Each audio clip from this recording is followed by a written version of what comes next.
Apart from me, is there any other artists you would like to work with? That's a dangerously long list, but um, off off the top of my head, I know there's at least three notable people that I'd love to work with. Two of which are super pros, so probably won't happen, but at least the one will. Um, Cal, I believe Husett, he just did um, a Kickstarter for his book Sparrow a couple months back, if I'm correct. Yeah, Artwork is gorgeous. it is. It is. And I found out because I inquired about another project a while back that his page rates are fair, but he does basically all parts of the process. So for his page rate, you're essentially getting all the process from pencils, inks to color. And I believe he can letter too. So he's like a jack of all trades. I mean, And that's like I envy my anyone who can letter. I can't write or letter for shit. So like the idea that you can, it's like, I mean, it's perfect because like even your one man show and stuff, So yeah, exactly. Or even Ben Morse. He did We Are Scarlet Twilight. And he's about to put out the second issue next week, I think, on Kickstarter, something like that. But I'm not heard of that one. he's it's a good pulp superhero kind of book. It's very reminiscent of things like Doc Savage or what's another good pulp book. Oh, uh, Green Hornet or books like that Oh, nature. And I tell you, that man has a lively career, especially doing all the stuff. He can do every part of the process as well, and it seems like he can do it really fast. I mean, my aim is to be fast. I think that's the, yeah. I think being quick in comics is like kind of is like a godsend. Like it's because you can hit those deadlines, and also like there's only so many books in you. So if you spent like 6 months doing the one book, that's like 2 books per year. So like so if you can do it fast, I mean, see that all the books will get to see out of them and stuff. Yeah, that's cool. Exactly. You're gonna have to send me a link to that cat because I don't know him, but Yeah, um. I'll definitely do it. So, Iron Sky, who are the two superpowers that you want to work with? So the two super pros that I really want to work with, one being Walter Simonson. He's like top tier artist because of his phenomenal Thor run back in the 80s. Great stuff.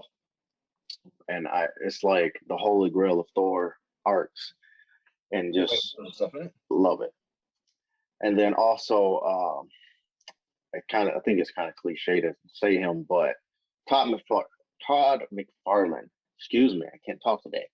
Obviously, everybody loves Todd's work on Spawn, Yeah. so I'd love to maybe whether it's me doing a Spawn piece somewhere before he decides, hey, I just want to do action figures for the rest of my life.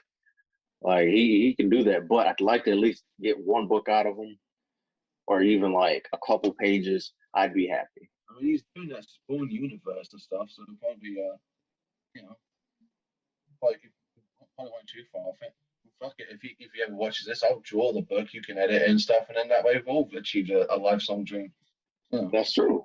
I think Spawn was the first, definitely the HBO show was like kind of the things they kind of got me into comics when I first moved up. Well, apart from working with Todd McFarlane, what would be your long term goals for comics?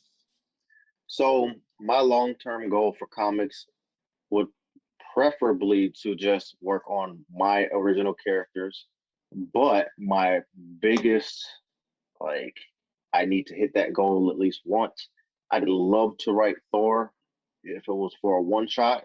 Thor is one of my favorite characters ever, and like that supersedes my love for Captain America, but that's a whole nother beast because I have a whole nother spill about that. But Thor resonates a lot.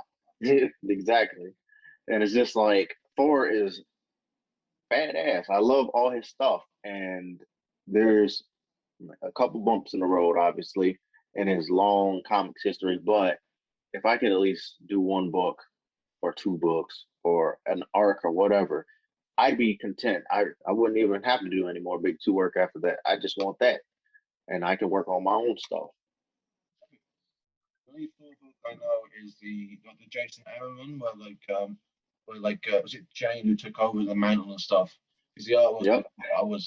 that was beautiful and stuff. And I know the like Chris Hemsworth's my favorite actor in the MCU. And apart from that Joe Madureira Ultimates 3 book, I don't really know that much about Thor. So then again, I don't think I know a thing about him if I'm going by Ultimates 3 anyway. So, but yeah. So hey, it's worth the checking out.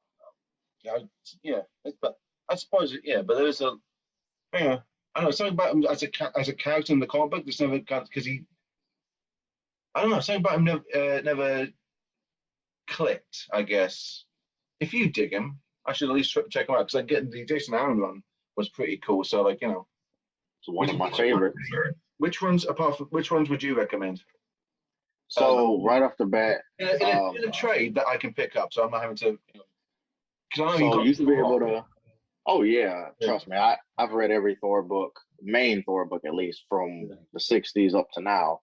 I'm currently reading the current one, which is good. But so Jason Aaron's run, which you can pick up in trades, complete. You can actually get an omnibus, I believe, of his whole run. If not, I know you can get War of the Realms, which was like the ending portion of his stuff before Kate took over. Walter Simonson should have an omnibus of his Thor run. That's phenomenal Thor work right there because it introduces a lot of things that you saw in the Aaron run, just kind of revitalized and kind of tweaked a little bit, and popular characters from that era. And then his essential rebirth early in the 2000s, which is where I started collecting Thor on my own. J. Michael Straczynski wrote it. There should also be a bunch of trades on that work because it basically brings Thor back without, how do you want to say? I don't know what the hell to call Jake Olsen, but basically he was bonded to a human for a while. Well, it basically, revives him. He gets a new costume, whole new attitude. Yes. So all those three. I mean, what little I knew, I thought they dropped that shtick in like the mid '70s and stuff. I didn't realize they kept it up into the 2000s. Yep, I think the last time he actually transformed between the two bodies was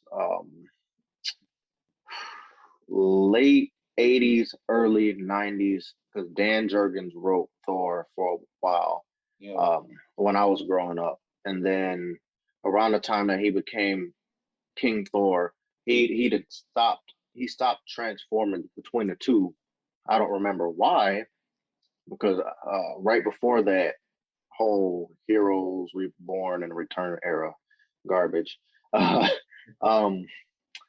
they had him bonded with Kevin Masterson, who would eventually become Thunderstrike in his own right, and then his son would also be Thunderstrike later on in the 2000s, but then he disappeared, and I don't know what happened to him. But they recently brought Donald Blake and I think Jake Olsen or whatever the hell recently in an arc for Kate's run, and that was just crazy. He was going around trying to kill everybody, so it was fun. I definitely recommend reading Donny Cates stuff because he's all around great creator. And also, you can grab 2 of his trades for Thor currently in stores. I will do.